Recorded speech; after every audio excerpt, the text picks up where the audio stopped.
Now we're gonna get ready to make one of our most popular dishes on the menu, our tsukemen carbonara. There's certain Italian dishes that I knew I had to just do in the style of wafu. Carbonara was one of them. And when we set up to open this restaurant, I was like, listen, I wanna make this dish exciting and I don't want it to be messy for people. We made it even more exciting by making that carbonara tableside.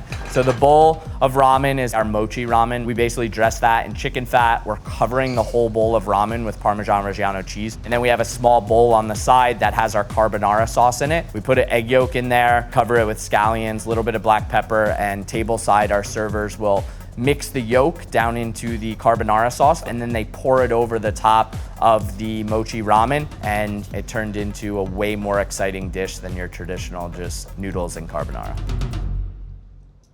Pasta ramen is wafu Italian cuisine. The word wafu means in the style of Japanese. It started as a secret pop-up omakase. We took it around the country before eventually bringing it back here to Montclair, New Jersey. Everyone in the world loves pasta and everyone in the world loves ramen, and it describes us perfectly.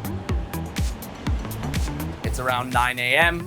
We are going to get on our ramen base broth that we're using for all of our ramens on the menu. Just get this broth started. We have some chicken bodies in the oven. We're roasting them off. We're gonna get them a nice deep golden brown color. We also have chicken feet, dry porcini mushrooms coming in from Italy, dried shiitakes, scallion bottoms, and then ginger and parm rinds. Parm rinds is really gonna give it that kind of like umami from the Italian flavor. So now we're gonna add about 80 quarts of water, and then we add pork base into it for our porchetta stock.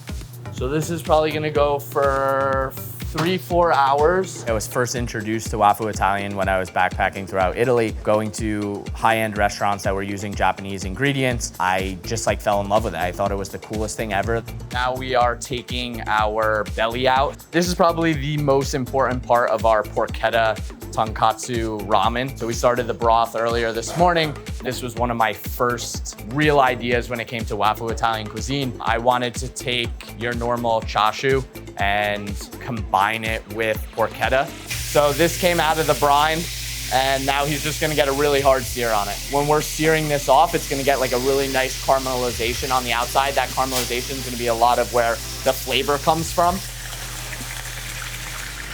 So here we have our seared off pork belly. So our next step is going to be this magical rub that we make. This is our porchetta rub, very Italian, no Japanese ingredients in it whatsoever. Fennel pollen, black pepper, raw garlic, rosemary, thyme, olive oil. We're just gonna take this and we're gonna rub this all on the outside. So we're not rolling our porchetta, or even, you know, a lot of ramen shops roll their chashu as well. When I went to Japan, not every single chashu was rolled. They had some were just flat bellies, and that was actually the turning point of where I was like, you know what? If they do it in Japan, they leave it like flat like this, I think it's okay for us to leave it flat as well. Every time we cook our porchetta pork belly, the juices that come out of the pork belly and the fat that comes out is like this really green, flavorful porchetta fat. So we're gonna take this, we're gonna pour enough of this in here so that the belly essentially floats. Now we're gonna put this pork belly into the oven for about 3 hours.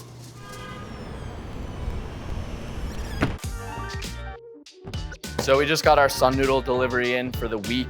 We get approximately anywhere from 10 to 13 cases of ramen a week. We've been working with Sun Noodle ever since day one. My business partner, Luck, he introduced me to Ken. He really has a love for wafu Italian, Japanese Italian. So we're getting a couple different kinds of ramen noodles here today. We're getting our mochi ramen noodles and our tomomi ramen noodles. This mochi noodle, they've had it. He introduced me to it. It's made with far more mochi or rice flour. It's gonna give it like way more chew, and sauces stick to it so well. And then our tomomi ramen noodle is used for more of our broth ramens. It has a little bit different of a bite. Our boys at Sun Noodle did us well. This is our pork belly. That's essentially our chashu porchetta. So now we're gonna cut a few portions of this belly for our chashu porchetta. That's basically gonna be the braised pork belly or porchetta on top of the ramen dish. And then we're kind of putting that whole ramen together, still using all these same flavors. I just think it's one of our most elegant wafu Italian dishes. And I feel like the Italian and Japanese flavors just come out so well.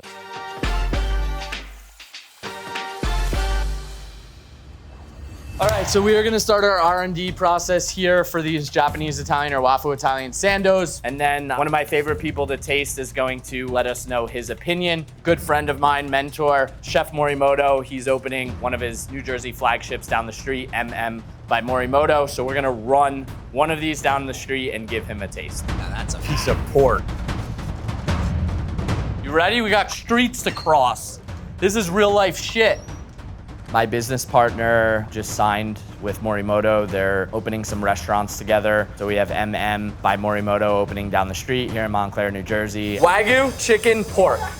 This is pork, so pork belly and pork cutlet, and this is chicken thigh. So no Japanese milk bread. Instead, it's pinza romana. It's a Roman, like, flatbread.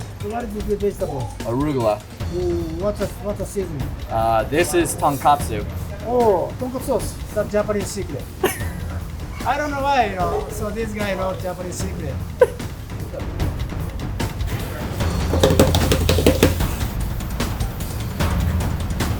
Very good! Yes! All right. No, you don't have to do anything. That's perfect. That's perfect? He's an insane mentor, and I feel forever grateful that I'm able to do things like walk down, butt in on his new restaurant opening. He had close to 70 people in there, and he put everything on hold to taste one of my Japanese Italian sandwiches. So forever grateful for that. Now Chef Mike's gonna help me out with making the gyoza filling. Mike's really the one that kind of mastered this recipe. This recipe is like really, really, really difficult to execute. We originally didn't want to put it on the menu here. It's just super labor intensive, but it's 1000% one of our top sellers here. All right, so now we're starting the filling for our Cacio Pepe Gyoza. Starts with a roux. Now we're gonna add in the rest of the liquid ingredients, heavy cream, milk, and water.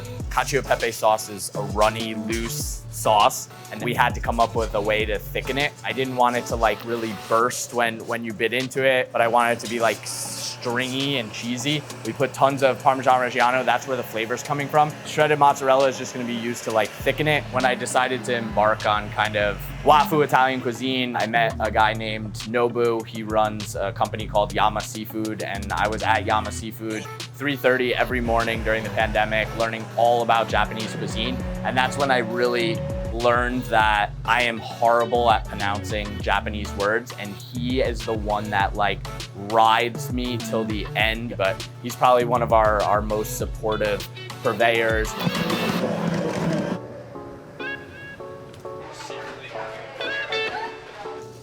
So we made our filling earlier. So we're gonna hand fold a bunch of these gyoza, being that we need around 1,600 of them for this week. Once they're all hand folded, we basically put them onto sheet trays. We coat them in rice flour, and then we actually learned drying them out helps. So we'll leave them to dry out in the refrigerator, and then we'll be able to use them for service. In the beginning of pasta ramen, we were making close to 2,400 pieces of gyoza a week. It's basically 5 gyoza, Parmesan Reggiano, fresh cracked black pepper, a little bit of salt, and that's it. Everyone loves to ask me, like, how do you know what you're doing and doing right? And there's no real right or wrong. Like, it doesn't matter how many Japanese techniques or Italian techniques. If you're eating something and you can't tell if it's Japanese or Italian, that personally to me is what wafu Italian is. In the food industry, something that I always ask, especially like parents, is like, is your child open to trying new foods? And I think that's kind of like where this wafu Italian thing comes in. I want people to be open-minded when they come into pasta ramen, or open-minded to trying any new food concept. I'm very proud of New Jersey. I think a lot of food-driven individuals, we're all very proud of like what New Jersey has to offer. So I'm just super excited to be doing something as special as pasta ramen here in Montclair and kind of putting Jersey more and more on the map.